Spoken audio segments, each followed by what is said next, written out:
তিরুপতি বালাজি মন্দিরে প্রতিদিন হাজার হাজার টন চুল দান করেন মহিলারা। জানেন কি হয় এত বিপুল পরিমাণ কেশরাশি দিয়ে?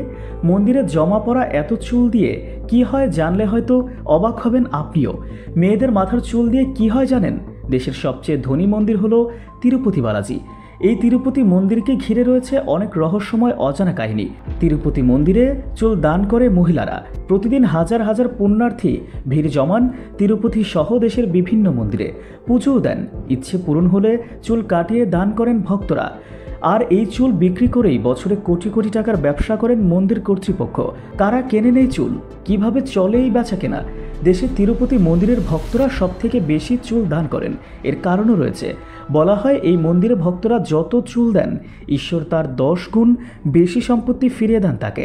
কথিত রয়েছে তিরুপতি মন্দিরে চুল দিলে সন্তুষ্ট হন লক্ষ্মী দেবী। তাই এখানে শুধু পুরুষ নন, মহিলারাও ইচ্ছে পূরণের জন্য চুল প্রদান করে থাকেন। চুল দান নিয়ে অন্য একটি গল্প প্রচলিত রয়েছে। বলা হয় অতীতে বালাজির মূর্তির ওপর পিঁপড়েরা পাহাড় তৈরি করেছিল।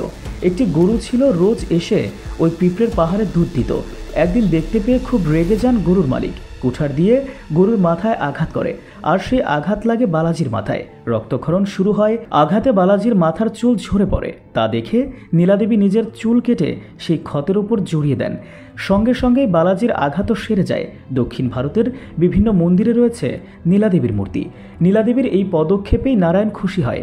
জানান, মহিলাদের শরীরের সৌন্দর্যের গুরুত্বপূর্ণ অঙ্গ হলো চুল। সেই চুলই তার জন্য কেটে ফেলেছেন নীলাদেবী।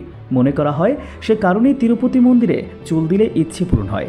তিরুপতিতে প্রত্যেক ভক্তের মাথা কামানোর জন্য নাপিতেরা পান 11 টাকা। মাসে তাদের মেরে কেটে রোজগার 8,000 টাকা। ভক্তরা খুশি হয়ে অনেক সময় তাদের অতিরিক্ত টাকাও দিয়ে থাকেন।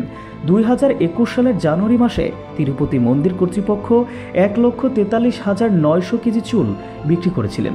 অনলাইনে সেই চুল নিলাম করে পেয়েছিলেন 11,17,00,000 টাকা। প্রতি বছর প্রায় 150 কোটি টাকা আয় করেন তিরুপতি মন্দির কর্তৃপক্ষ। এছাড়াও মেয়েদের মাথার চুল বিক্রি হলেও সেটা কি কি কাজে ব্যবহৃত হয় সেটা জানুন। 1. মাথার চুলের যে ব্যবহার প্রথমেই মাথায় আসে সেটা হলো পরচুলা বা উইগ বানানো। চুল ঝরার সমস্যার সাথে লড়াই করতে পরচুলা ব্যবহার অনস্বীকার্য। 2. কসমেটিক্স বা মেকআপ শিল্পেও এই চুল প্রচুর পরিমাণে ব্যবহার করা হয়ে থাকে। কোনো প্রোডাক্ট তৈরি করার পরে তার টেস্টিং করার জন্য সত্যিকারের চুলের দরকার হয়ে পড়ে। 100 গ্রাম চুলের দাম কোয়ালিটি অনুসারে 2,000 থেকে 10,000 টাকা পর্যন্ত হতে পারে। 3. স্মার্ট গ্রো নামের একটি কোম্পানি গার্ডেনিং প্রোডাক্ট তৈরি করার জন্য ভারত এবং চীন থেকে মানুষের চুল আমদানি করে। চুল দিয়ে বিনুনি করে এক জাতীয় ম্যাট তৈরি করা হয় এবং যেটা গাছের মূলকে পোকার হাত থেকে রক্ষা করে। 4. প্রায় 2 দশক আগে থেকেই নাসা এবং কয়েকটা সংস্থা মানুষের চুল নিয়ে গবেষণা করছে। 5. ড্রেস ডিজাইনকারীরা নতুন ড্রেস ডিজাইন করার জন্য চুল নিয়ে এক্সপেরিমেন্ট করে থাকেন। এটি একদম আশ্চর্যের ব্যাপার। আবার স্বচক্ষে দেখা যায় শহরের অলিতে গলিতে ফেলে দেওয়া চুল সংগ্রহকারী ফেরিওয়ালাদের। পরিত্যক্ত চুলকে ঘিরে দেশে গড়ে উঠেছে কয়েকশো শিল্প প্রতিষ্ঠান। তাদের মতে অনেক মানুষ জীবিকা নির্বাহ করছে এই চুল ব্যবসায় জড়িত থেকে। প্রতি কেজি পরিত্যক্ত চুলের মূল্য 15 থেকে 20,000 টাকা। এই জন্য আগেকার পরিত্যক্ত এই চুল এখনকার দিনে আর ফেলনা বস্তু নয়। এই পরিত্যক্ত চুল যাচাইয়ের পর চলে যায় চীন, কোরিয়া, মায়ানমার সহ বিশ্বের বিভিন্ন দেশে। ওইসব দেশের ক্রেতারা দেশ থেকে বৈধ পথে এসব চুল কিনে নিয়ে যাচ্ছে।